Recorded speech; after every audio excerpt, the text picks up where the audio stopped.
Just how little do American citizens know about their own country? Here's what some New Yorkers said when interviewed by Fox News. Follow along and see how many questions you can get right. Who was the president during World War I? During World War I was Truman. I think it was Coolidge, but I'm not sure. Roosevelt. Woodrow Wilson.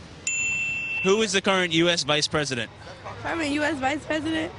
Is it Condoleezza Rice? I can't remember his name. I can't think of his name right now. Biden. Who is the current Speaker of the House?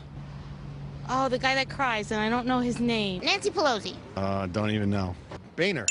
Who is in charge of the U.S. executive branch? U.S. executive branch. Right now? I have no idea who's coming. Sorry, not sure right now. The president, okay. Who is Susan B. Anthony?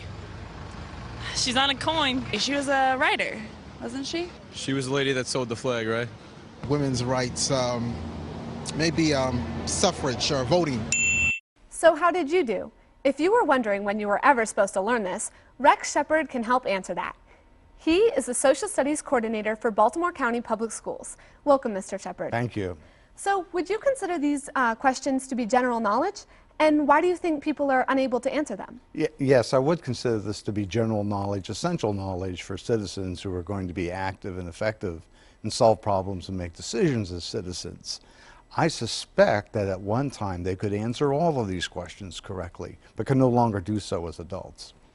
And when is this information taught in Maryland Public Schools? In Maryland Public Schools, they're introduced to the idea of democracy and democratic leadership as early as second grade, but specific courses in history and government in Baltimore County are grades 4, 5, 8, 9, 11, and 12.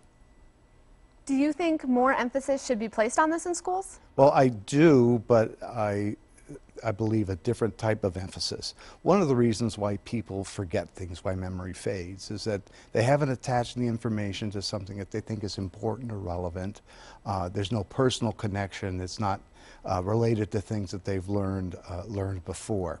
In our classrooms, if we can use that opportunity to help students perceive that what they're learning about really is important and it is interesting and that it does affect them, then they're more likely to retain and use that information and apply what they've learned in school as adults when the news is on or when they're encountering information about our country and our government, and be able to answer those questions and do even more.